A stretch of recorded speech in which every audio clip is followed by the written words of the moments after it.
okay, my phone's in airplane mode, but to use this as a timer? That's all right. Well, just to be on silent mode. Yeah, it'll be silent. That's perfect. Well, can we do the same, please? Yes. Stop.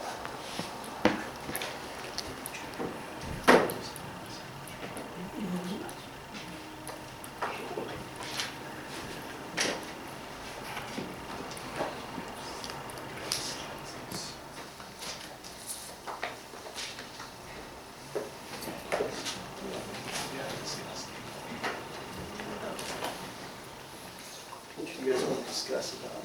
Yeah, that would be nice. Laura Townsend. Alex. Nice to meet you. Nice to meet you.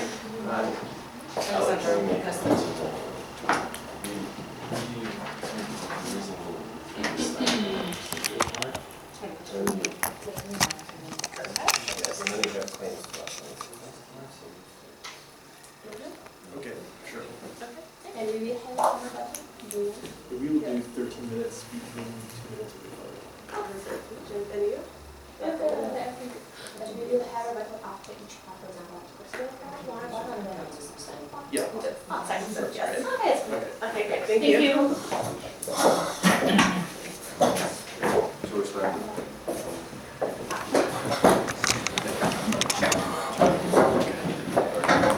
What's your name? Alexandra.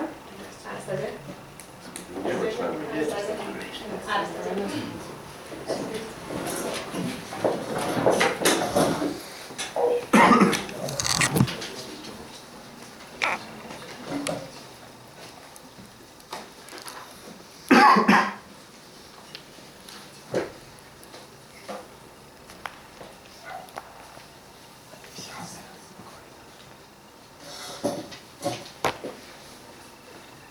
Good morning, everyone.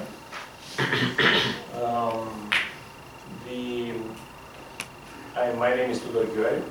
I'm the chairman of the Arbitral Tribunal, together with my colleagues, Alexandra Schmarko and George Lambu.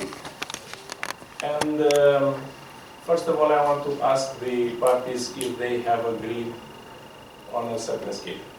Yes. Yes, we have. Please. We think it would be reasonable if we start from the procedural part, since we have claims to the trust me Respondents, please state. Okay, we think it would be reasonable if the respondent starts from the procedural part, and if the claimant will start from the substantive part. Okay, but please, first of all, you can introduce yourself in order to know for which part. And My name is Artur Pirioz. I represent Trust Bank, working Fire School. Yes, so for the respondent. Yes, yes, for the we have respondent. correspondent, and my name is Anastasia Karatna. I'm from High School Economics and the Yes. My name is Alex Heyman. I'm from Harvard Law School, and I'll be doing the jurisdictional issues. My name is Laura Townsend. I'll be arguing the seller's arguments on the merits and also from Harvard Law School. Thank you. So, as you have agreed, please, you have the floor. So we would like to start the procedural part of our training. And first of all, I want to make the reference to the three parts of my speech. I want to divide it into three arguments that I want to present here. So first of all, it's the first argument that we would like and we claim for suspending the current proceedings due to the fact that there is another proceedings in another case.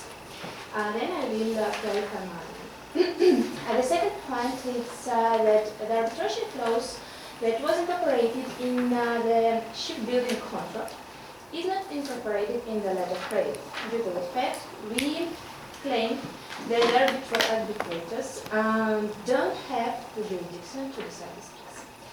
And the last argument here is that the fact that we admit that we will govern our proceedings with ICC rules 2012 By this fact, we don't agree in the jurisdiction of arbitrators. So now I'm going to my arguments. First of all, we are claiming for suspending the current proceedings due to the fact that there is another case between buyer and the claimant.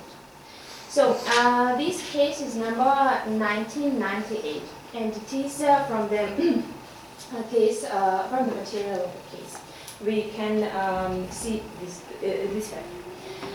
So we are aware of two principles that are stated by ICC Statute and also by the International Law Association, the recommendations of International Law Association. There are two principles: lis pendens and res judicata. So due to these two principles, we understand that to provide the effective management of the case, it is necessary to, for us, for example, in this case, it is more effective to wait for the decision in the other case, which will have a major importance for our case. For example, these two principles say that if there is another case on the same grounds with the same parties, and that the parties also brought this case in the same capacity, this means that the current proceedings should be suspended until the verdict will be granted in the other case, which will have the major importance for us. Also, for example, the Article 6 of recommendations of International Law Association, there is the fact that also there is a possibility to suspend the proceedings even in the case when, for example, there is another part, there are the other parties and there is other ground, but if there is three conditions are met, I can present these three conditions. First of all, the arbitral tribunal has a right to do this if it is not precluded from doing this under applicable law. We don't have evidence in case materials that the arbitral tribunal is precluded from doing this under applicable law. The second is that it is satisfied that the outcome of the pending proceedings in the other case, in our case it is 1998, which will have the major importance for our case. We can prove it by the fact that, for example, one of the subject of the other case is the validity of the act of acceptance. We understand that if this case 1998 between claimant and the buyer will be in the favor of the buyer, we will understand that there will not be basis for our case. For example, we understand that there will not be subject, there will not be the argument in our case about the act of acceptance. And we think that is an important part for us. And then a last condition is that the arbitral tribunal is satisfied that there will be no material prejudice to the party opposing the state.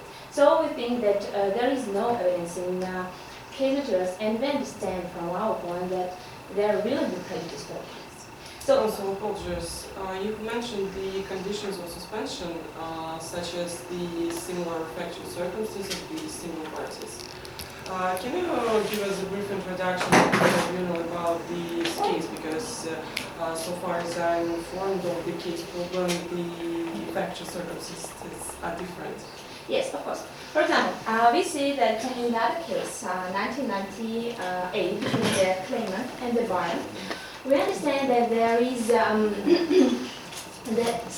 we can't say that there is the same subject precisely, but the subject of our case is the failure of payment that claimant states. For example, the claimant states that that the buyer and the bank as a representative here, like in such kind of representative, has failed to make the payment. And the same thing we can say about the other case, 1998. For example, there is also the subject concerns to the failure of payment. It was about the subject. And what about the parties? Of course, we say that we are respondent, we are not the party to the other case, of course. But it is a problem that, for example, here in our case, we are not like a buyer, we are not like a separate part. We are like a buyer because we know that, for example, letter of credit is just an instrument of payment. For example, when the buyer makes the letter of credit, it does not put all the obligations due to the contract to the respondent. So the buyer is still has its obligation on the shipbuilding contract. So in this case, like in the other case, we have not precisely the same parties. But if we took the common sense of this proceeding, we understand that the parties are really connected to each other. And the second argument I want to, the second argument that I want to present is the fact that this panel of arbitrators don't have the jurisdiction to decide this case. It is proved by the fact that we don't have the arbitration clause in our letter of credit. And we can't state that the arbitration clause that was incorporated in the shipbuilding code is also the arbitration clause for letter of credit. Of course, the claimant in its claim makes many different arguments of stipulating that the arbitration clause was incorporated in the letter of credit. For example, by the reference to legal documents, for example, by the reference in the letter of credit to the legal documents such as shipbuilding contract. But it wasn't proved by the claimant that this reference is appropriate. For example, we understand that due to the Lex Mercatoria, due to the best practice of trade law, we understand that it can be that arbitration clause may be made as by arbitration clause in the contract, as by arbitration agreement, and also, for example, there is another way to make an arbitration clause by the reference. But we understand that this Article 10, if you have these materials, so you can see, Article 10 of a letter of credit, I can read it. This letter of credit is issued without prejudice to the shipbuilding contract number 765 of 23rd of February 2015, which shall have a full effect with regard to the terms of this letter of credit. Here the claimant makes the point that this is a kind of reference to the shipbuilding contract. But we need to notice that there is no our concept to be bound by the arbitration clause. Also, there is no such word like incorporated, or, for example, that we, and also the evidence that we have made an implied concept by this. This article is has an evidence and makes an evidence that the letter of credit is an independent, and for example, we can also make the reference to UCP 600 to make this statement true. For example, in article of UCP 600, UCP 600, there is an evidence that letter of credit is an independent document from the shipbuilding. Due to this fact, we need to notice that this letter of credit does not have its arbitration clause, and it's independent from the shipbuilding contract. And we did not make neither content, neither implied content to be bound by the arbitration clause. And also, we need to say that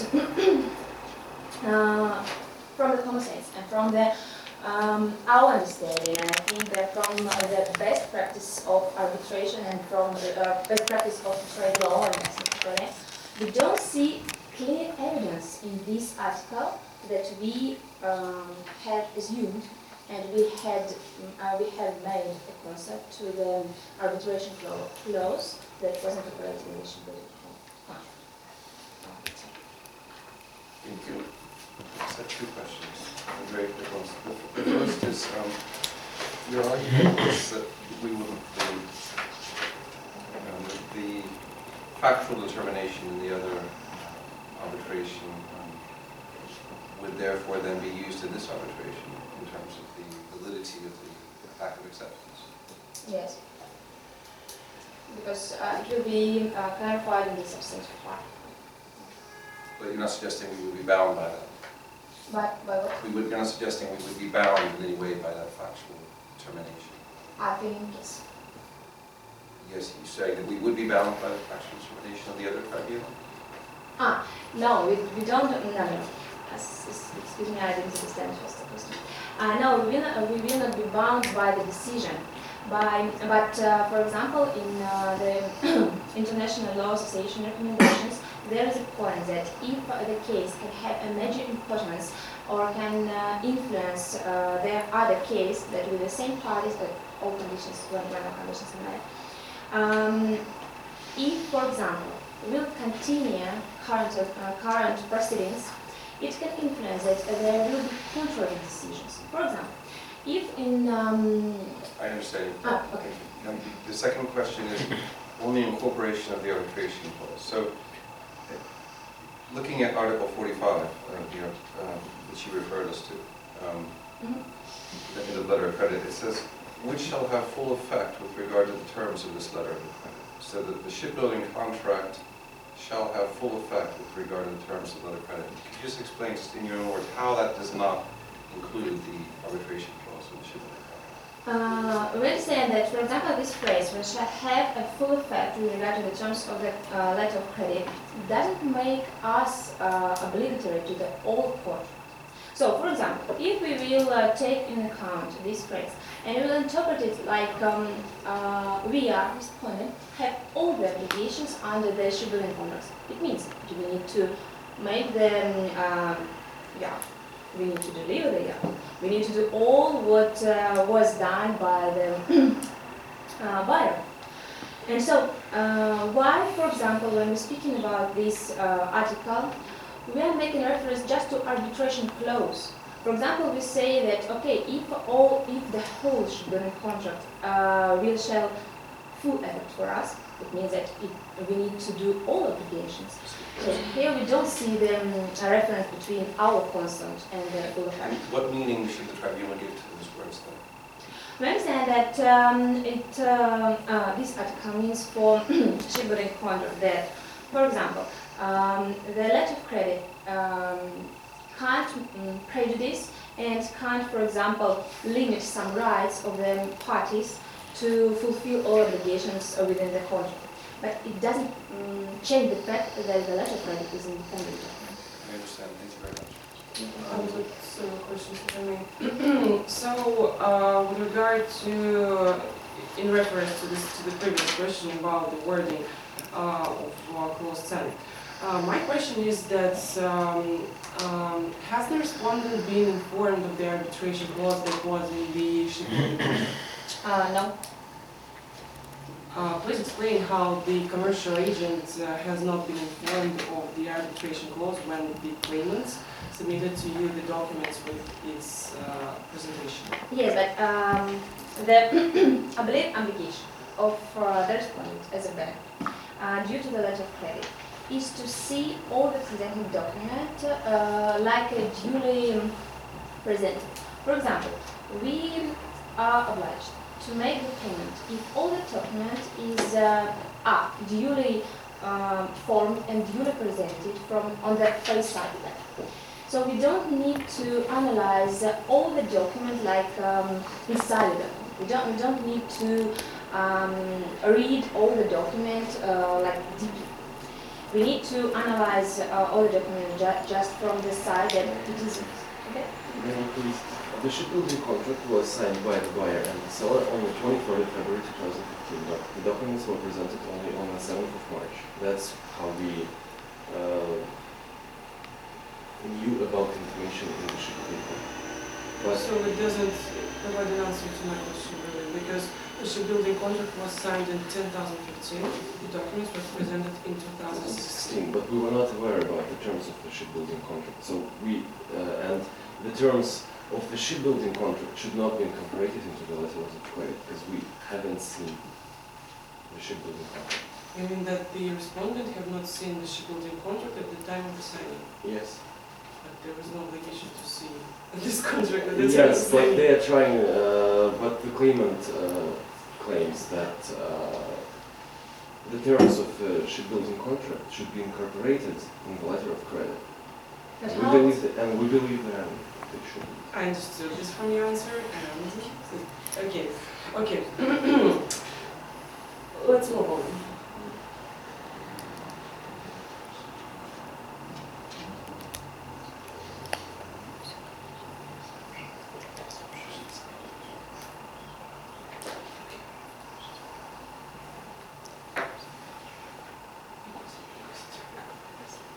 Okay, let's move on. For the claimant, please. Members of the tribunal, my name is Alex Tiemann, and I am counsel for the claimant in this proceeding, MM Lux Yachts Limited. I will address the jurisdictional issues at play here. This case is about 3 words. Pacta sunt servanda. Promises must be kept. The bank must be bound by the promise that it made under the letter of credit. This tribunal should proceed with this arbitration for 3 main reasons. First, the bank's consent to arbitrate is manifested through the incorporation by reference of the arbitration clause of the shipbuilding contract into the letter of credit. Second, this proceeding should not be suspended until an award in the other proceeding is rendered, because the requirements for the test of parallel proceedings promulgated by the ILA are not met. Because of this, the burden falls to the bank to show why the tribunal cannot proceed. And third, this tribunal has the jurisdiction to determine, if necessary, the validity of the Acceptance Act and the amount to finally be paid to the claimant. The point has been raised that there is no arbitration clause that has been incorporated by reference into the letter of credit. Yet, I will show that the arbitration clause in the shipbuilding contract extends to the parties in this arbitration. Incorporation by reference occurs when there is a reference in one document to another document that contains an arbitration clause. And in order to look for incorporation by reference, we must look to intent. Article 10 of the letter of credit, which I'll now read out for the tribunal, which is page 22 of the record, states, "This letter of credit is issued without prejudice to the shipbuilding contract, which shall have a full effect with regard to the terms of this letter of credit." Article 10.1.2 of the shipbuilding contract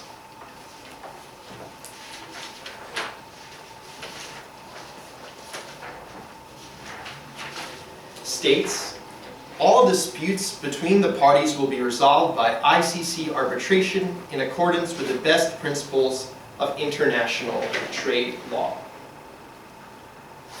A claim has been raised that the reference in Article 10 is not clear enough. Yet, a fair reading of Article 10 evidences the bank's intent for the arbitration clause to apply through incorporation by reference. This reading is supported by the UNCITRAL model law.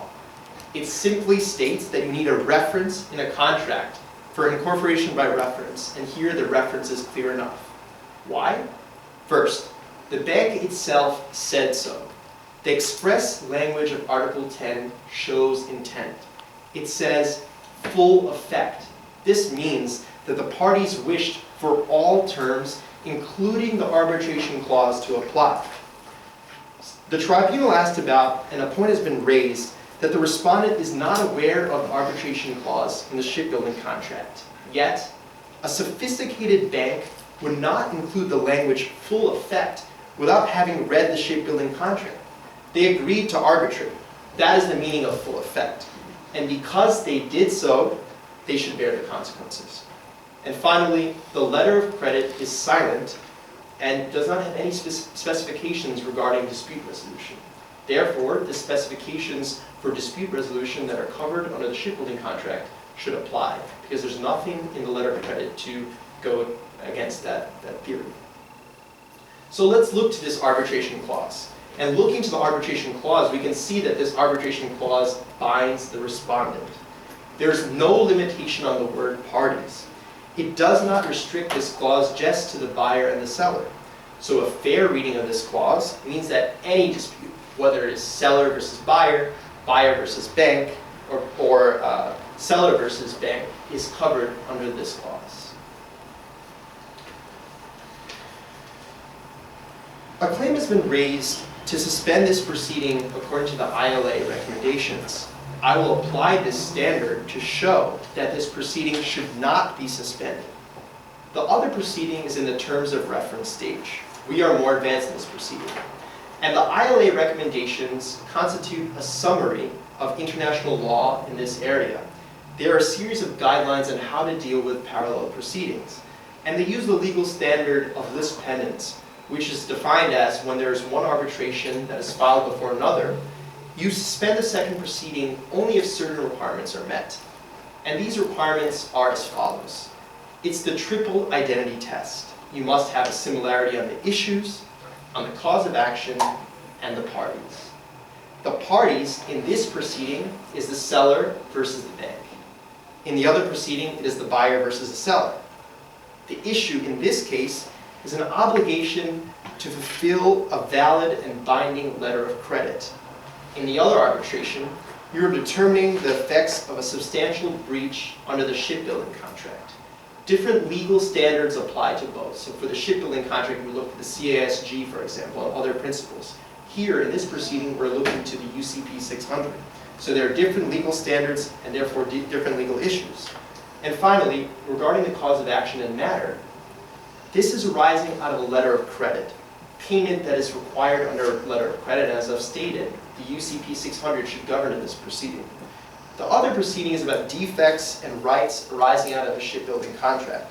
So, despite the claim that has been raised that the validity of the Acceptance Act can be examined in both and therefore this is similar, this is not. You can examine the validity of the Acceptance Act. I'll argue that's not necessary to do so, but you can examine them, but you're examining them under different legal standards, and so therefore it's a different cause of action. So, because I've shown that there is no lis pendens here, the ILA standard is as follows. If there is no lis pendens, there is a presumption to proceed. The burden is on the bank to show an overriding concern to ignore this strong presumption, and none has been raised. Additionally, the claim has been raised regarding res judicata, and I'd like to point out that the doctrine of res judicata would only apply in the case of a final judgment being issued. There's not been a final judgment issued in the other proceeding, and therefore res judicata is not applicable in this case. I'll now direct the tribunal to the third issue, an argument. The tribunal can determine, if necessary, the validity of the Acceptance Act and the amount to be finally paid to the claimant. It is not necessary to address the validity of the Acceptance Act. Why is this? If the tribunal determines that a final determination was made by the bank, as my colleague will show, claimant wins this proceeding. If this tribunal, however, determines that there was not a final decision that was made, then, in that case, the tribunal has the authority to look to the elements and see if they are valid. Again, I would like to point out there is no lis pendens here, so therefore the tribunal has complete authority to look at the validity if necessary. The burden is on the respondent to show why we must suspend and why this tribunal cannot look to the documents if necessary. My colleague will show, again, that these submissions were valid, and based upon these, the bank made a final determination. And I would like to remind this tribunal that the on its face standard, covered in Article 14 of the UCP, only applies to issuing banks under the UCP and not this tribunal if it determines that it is necessary to look to the validity of the act and the amount to be paid to the claimant. Again, the burden of proof is on the bank. to show why this tribunal cannot determine the validity and the amount to be paid to the claimant. I've shown this tribunal that there was consent to arbitrate on behalf of the respondent, that the proceeding should not be suspended because the test for lis pendens mandated by the ILA is not met here, and that this tribunal can determine the validity of the Acceptance Act and the amount to finally be paid to the claimant if necessary. I would like to stress to this tribunal what this case comes down to. Promises must be kept. The respondent bank, a